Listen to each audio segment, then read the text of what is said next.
Јас би сакала искрено, со оглед на тоа што секој дневно господинот Мицковски ги менува своите изјави во однос на овој случај, јас сега ќе се сконцентрирам на овој случај, јас би сакала во наредниве неколку дена да ја прифати мојата покана и на една дебата да му ги одговорам сите прашања кои што ги има да ги постави. Па вклучително и тоа дали сум госпоѓа или госпогица, но пред се во интерес на јавноста да ги одговориме прашањата поврзани со случајот Теретана. Добро, што можете вечерва да кажете во оваа смисла? Тој повика да се објави разговорот, вели, разговорот кој што го водев со именуваниот господин. Значи добро е што полека почна господинот Мицковски да признава дека разговор имало.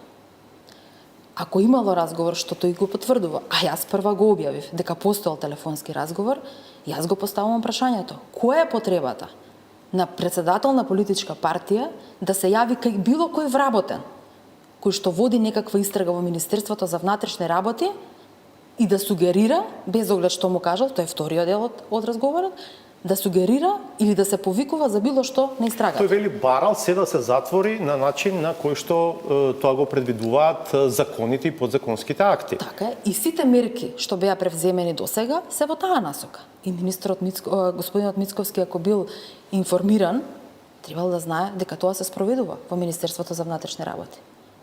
Тоа само го потврдува моето тврдење дека намерата на јавувањето телефонска на господинот Мицковски е да прави притисок врз вработените. Нешто што во нормална и демократска држава е недозволено. Вие на што се повикувате кога тврдите дека таков разговор постоел и дури и се реферирате на некаква содржина во тој разговор? Јас се повикувам на службената белешка официјално која што до мене беше доставена истовремено кога беше доставена и до министерот Наке Чулев. Тоа е на 29 април оваа година. Од кого службена белешка? Службената белешка е подготвена од вработениот, со кој бил обавен телефонскиот разговор, а е подпишана од помошникот и од дополнителниот помошник на министер на одделот за внатрешна контрола. Значи од двајцата е подпишана. Пропратниот акт, извинете, да бидам по-детална. Помошникот министер е именуван во времето на Спасовски или во времето на Чулев?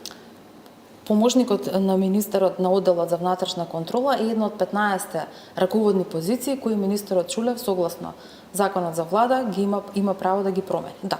Прашањето, одговорот на вашето прашање е да. Значи, овој помошник министер е именуван од Чулев, да. Дополнителниот е именуван од мене. Од вас. Со кого е разговорот? Со дополнителниот. Со дополнителниот е разговорот. И оваа белешка е подпишана од двајцата? Не, пропратниот акт со кој се доставува до мене и до министерот е подпишан од двајцата, а белешката ја подпишува тој со кој што е обавен телефонскиот разговор. И во него е опишана и содржината на тој разговор? Апсолутно да. И од тоа вие заклучувате дека има обид за влијание? Апсолутно да. И тврдам. И бидејќи оваа белешка е доверлива, значи самата белешка е доверлива. Значи јас не можам сега да ја добијам белешката да ја видам. За жал не, но јас ќе побарам декласификација, бидејќи очигледно дека Мицковски не се сеќава што разговарал, а јас немам снимени разговори, тоа беше пракса на едно друго раководство на Министерството за внатрешни работи.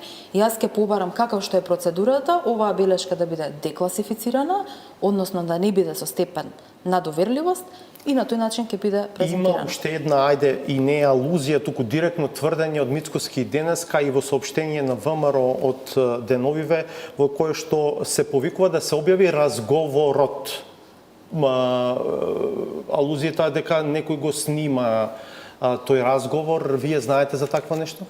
Ако се снимале они самите, тоа е веќе друго. Јас тука не можам да тврдам што све ВМРО ДПМН прави и остатоците од поранешниот режим што се уште ги имаат и очигледно дека се присутни во нивната партија, но можам одговорно да тврдам дека ако мисли на она нелегално прислушкување како што го имаше на времето, дека во овој момент ниту една институција, државна институција, Министерството за внатрешни работи, ниту било кој нема нелегално, односно незаконско следење на комуникациите.